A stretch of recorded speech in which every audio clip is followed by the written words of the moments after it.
साथियों, मैं प्रदीप पांडे दी हिंदुस्तान न्यूज में आपका स्वागत करता हूं। मध्य प्रदेश विधानसभा चुनाव 2023 के मद्देनजर हम जनचर्चा में एक बार फिर पहुंचे हैं भाजपा के वरिष्ठ कार्यकर्ता और सागर जिला पंचायत के उपाध्यक्ष एडवोकेट देवेंद्र सिंह के पास। देवेंद्र सिंह भाजपा के एक सक्रिय कार्यकर्ता हैं और अभी वो चुनाव प्रचार के लिए मैदान में जा रहे थे कि तभी हम लोगों ने अचानक उनको रोका और उनसे चर्चा करने के लिए कुछ समय मांगा। उनने साथ समय दिया।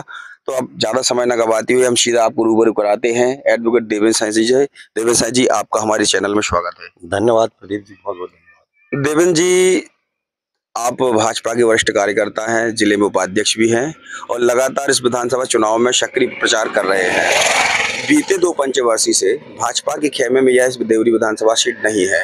इस बार आप लोग किस रणनीति के चलते चुनाव मैदान में उतरे हैं ताकि आपको सफलता मिल सके और आप कांग्रेस से यह सीट अपने खेमे में कर सके? प्रदीप भाई, इस बार पार्टी पूरे मध्य प्रदेश में, अकेले देवरी विधानसभा ही नहीं, पूरे मध्य प्रदेश में एक रणनीति के तहत जो है पार्टी को जिताने में लगी हुई है। जहां तक रहा देवरी विधानसभा के लिए जो है पार्टी ने कई सर्वे किए और कई सर्वे करने के बाद हमारे अभी 8-9 महीने पहले भारतीय जनता पार्टी में आए हमारे पंडित ब्रज बिहारी पटेल जी को सर्वे के आधार पर जो है टिकट दिया है और एक रणनीति के तहत यहाँ उतारा है, जिससे जो है चूंकि उनका प्रभाव पहले वो इस क्षेत्र में विधायक रहे और व्यक्तिगत चूंकि हमारे क्षेत्र में उनका काफी अच्छा प्रभाव देवरी विधानसभा में है। हम लोग लगातार, चाहे वो भाजपा के हो चाहे कांग्रेस के लोग, सभी उनसे लंबे समय तक जुड़े रहे, जिसके चलते पार्टी ने एक अनुभव किया कि क्यों ना हम पार्टी से ऐसा नेतृत्व निकालें जिसकी पहुंच और पकड़ दोनों पूरे विधानसभा के अंदर हो। पर हमारी पार्टी ने ब्रज बिहारी पटेल जी को प्रत्याशी बनाया और हम सबसे एक हमारे सारे पार्टी के नेता जो हैं सबने एकजुट होकर ये तय किया है कि इस बार जो है हर्ष यादव जी जो यहाँ कांग्रेस के प्रत्याशी हैं उनको धूल चटाएंगे और भारतीय जनता पार्टी के जो प्रत्याशी प्रज्वल पटेल को हम लोग जिताने के मूड में हैं। देवरी विधानसभा में देखा गया है भाजपा गुटबाजी को लेकर चर्चा का विषय बनी हुई है या फिर कटघरे में खड़ी हुई है। ऐसा कहा जाता है कि देवरी में जो भाजपा की टीम है उसके अंदर ही गुटबाजी, जिसके चलते कांग्रेस को यहाँ पर 2 पंचवर्षीय से विजय मिल रही है। क्या इस बार भी ऐसा कुछ है? नहीं, इस बार कहीं भी हम लोगों को गुटबाजी नहीं दिख रही है। हम लोग सब जितने भी पार्टी के प्रत्याशी के रूप में जिन्होंने मतलब अपनी अपनी दावेदारी की थी, सब एकजुट होकर जो है पार्टी के लिए काम कर रहे हैं। और कुछ लोग ऐसे भी होते हैं जो हमेशा कुछ ना कुछ, उनको टिकट की महत्वाकांक्षा ज्यादा होती है और पब्लिक में उनका रिस्पांस कम होता है।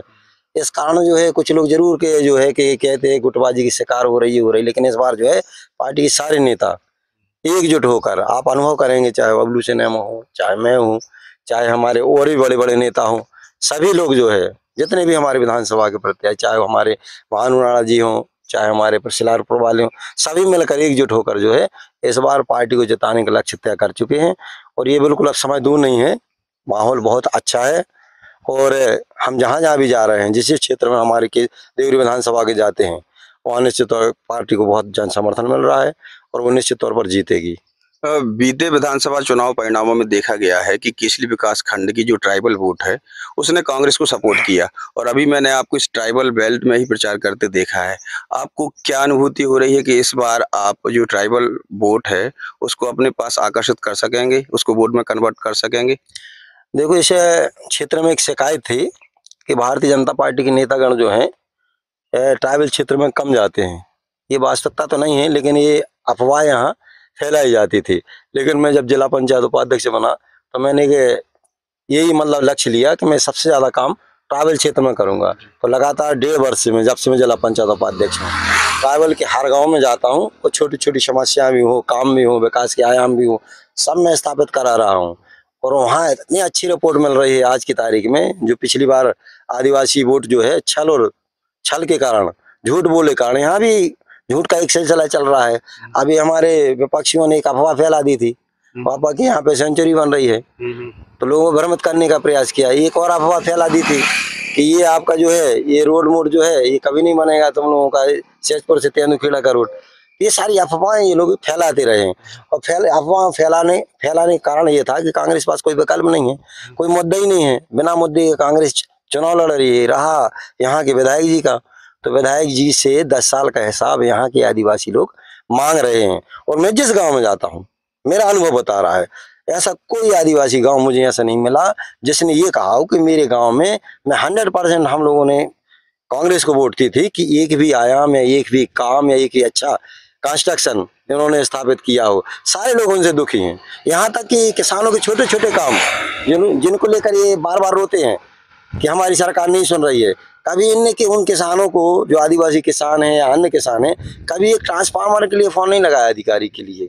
हमारे प्रत्याशी और हम, और जब से मैं जिला पंचायत का उपाध्यक्ष बना हूँ, जब मैंने ये समस्या देखी तो मैंने यहाँ भी दबाव बनाया और मैंने जिले में कलेक्टर को भी दबाव बनाया, अधिकारियों पर भी दबाव बनाया कि देवरी विधानसभा के आदिवासियों के साथ कहीं ना कहीं हम जो है उनका मतलब जो है उनके मतलब जो कार्य के प्रति जो है सजग नहीं है।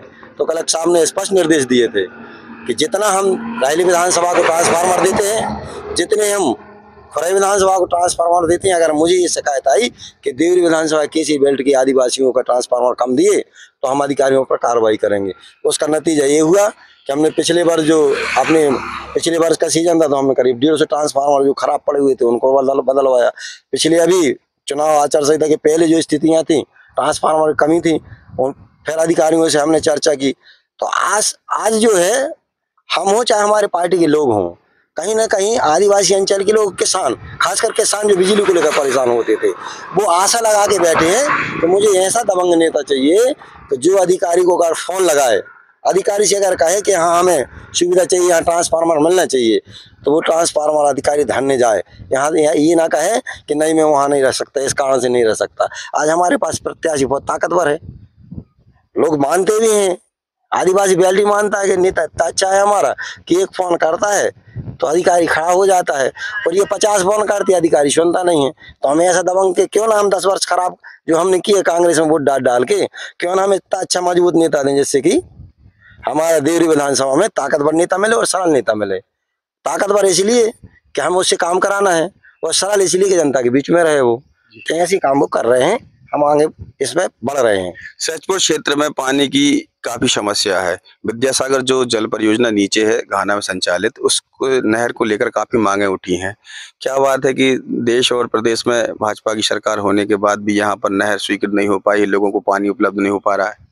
देखो, हर्ष यादव जी हमारे जो कांग्रेस के विधायक हैं 10 साल से एक ही नारा लेके कि हमें यहाँ पर पानी देंगे और नहर देंगे सोनपुर जलाशय से वोट ले रहे हैं। कभी कभी कांग्रेस मतलब जो वोट लोग देते हैं, कभी कभी कांग्रेस के प्रत्याशी से भी पूछें कि भाई 10 साल से ले रहे, तुम 19 महीने मंत्री रहे, तुमने एक चूनी डलवा देती, हम कहते लाइन नहर मत देते, एक चूनी डलवा देती कि हम बनाने वाले हैं। उन्होंने सर्वे तक नहीं कराया कभी। लेकिन भारतीय जनता पार्टी सिंचाई के मामले में खासकर, आपको अनुभव होगा कि देवरी विधानसभा खासकर केसली बेल्ट के हर 3 और 14 किलोमीटर पर एक तालाब है। यहाँ परिस्थिति प्राकृतिक बस ऐसी है कि यहाँ संरचनाएं नहीं है जहाँ पर हम तालाब बना सकें, जिस कारण कुछ देरी हो रही है। लेकिन हम 2 ऐसी जलाशय बनाने वाले हैं, एक सिंधु जो खापा के पास बना रहे हैं, जो 45 करोड़ की लागत से जो भोपाल पहुंच गई है, एनसी पहुंच गया है। कांग्रेस ने कभी नहीं किया इस पर काम।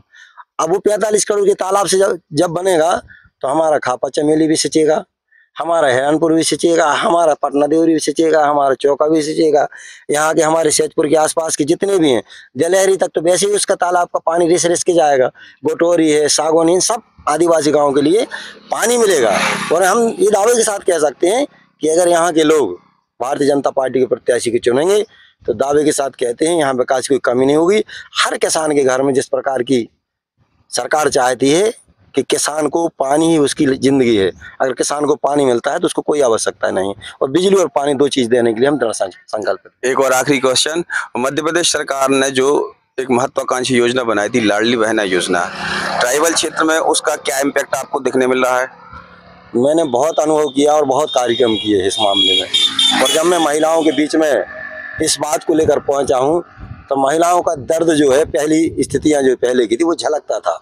और हमने तो कई बार उनका दर्द ये देखा कि जब हम अपनी बात रखते थे कि परिस्थितियां कैसी बनती थी परिवार में, हमारे बच्चे के कपड़े फट जाते हैं, बच्चे के जूते चप्पल फट जाते हैं, परिवार में जब कोई मेहमान आता है, चाय बनाने के लिए हमारे पास शक्कर, तेल या शक्कर नहीं होती थी, पत्ती नहीं होती है, दूध उपलब्ध नहीं होता था। तो ऐसी परिस्थितियों में जो है उनके परिवार के मेहमान जो है या तो नाराज होकर चला जाता था, या गाँव के उनके पास गए थे, चाय तक नहीं पिलाई। ऐसी परिस्थितियां निर्मित होती थी। तो लाडली बहना महिला सशक्तिकरण के नाम से बहुत अच्छी योजना निकली। उससे जो है ग्रामीण महिलाएं खासकर इतना अच्छा उन पर असर पड़ा है कि आज उनके खाते में 1250 रुपये आते हैं। वो छोटे छोटे काम उनके जो है, घर के सारे गृहस्थी के काम जो है, 1250 रुपया ग्रामीण गाँव की महिलाओं के लिए बहुत पैसा होता है। बड़े आदमी के लिए इसका कोई मायने नहीं है। तो ग्रामीण महिलाओं के लिए 12.5 संबल का काम करे, फिर तो हमारी सरकार कह रही हम 3000 देंगे।